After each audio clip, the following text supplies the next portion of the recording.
Ladies and gentlemen, welcome. We have this unbelievable episode. I mean, really, I think this is like one of those episodes that just can like blow your mind away. So today we're going to be talking about Gobekli Tepe, which is, as many of you know, one of the oldest civilizations known in humankind. Now I say one of them because there are technically a few older sites, which is actually something that I want to talk about because our next interview is going to be somebody who actually visited one of those sites. One of them is called Kaharan Tepe, which is actually kind of adjacent to Gobekli Tepe.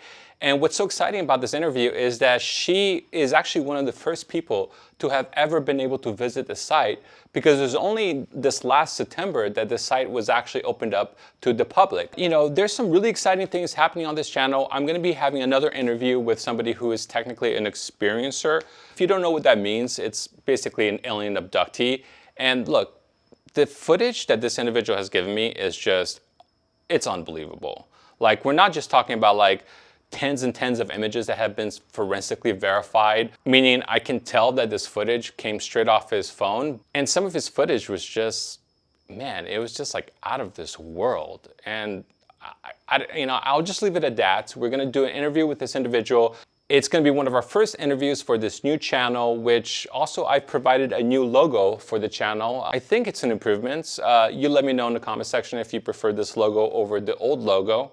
And just wanted to quickly say that these esoteric topics like Gobekli Tepe, they take a ton of research, a lot of academic papers that I have to read. And we're talking about like 12-hour days of research, where I'm just going over article after article, paper after paper, just to get the establishment perspective so that I can juxtapose to this other perspective that I'm going to showcase in this episode.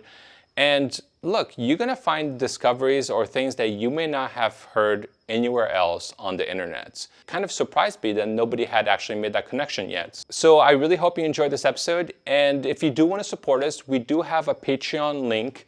This channel is officially demonetized, unfortunately. It's been a struggle, I'm not gonna lie. You know, we get some Patreon members, and I've had a huge support from our producer, Will Anderson. And I want to add that I understand that most people are not in a position to do this. So really, if you just like share the episode or even subscribe to the channel, just based on that, that is a form of contribution on its own merit. So without further ado, here is a groundbreaking episode for our new channel, Strange Horizon.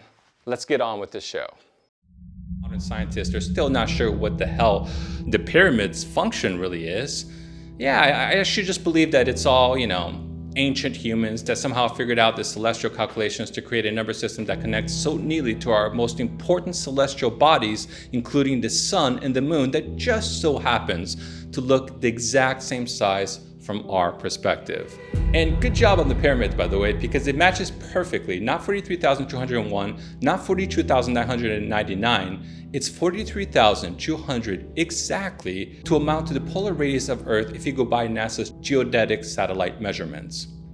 Just look up and look at the UFOs. And if you've never seen one in your lifetime, just grab a newspaper and read about what many government systems are saying nowadays. I wanted to quickly ask, what's the deal with Gobekli Tepe, one of the oldest megalithic sites we have ever discovered? Whoever they were seems to defy most assumptions related to Paleolithic humans. And if that seems a bit much to grasp, just think that it was before the Flintstones, basically. So is there anything unique about this culture that can suggest that our history was molded by something more than just humans alone? Only 200 miles away from Gobekli Tepe is a site called Cappadocia, Turkey, which is known for having mysterious underground living habitats. Major cometary fragments mysteriously seem to have landed near the Cappadocia-Gobekli Tepe region, as well as near New Mexico, the home state of the Hopi Indians. Comets or asteroids, I don't care what it was, by definition they are extraterrestrial, so the knowledge of their existence and where they would strike would require a knowledge foundation that is anchored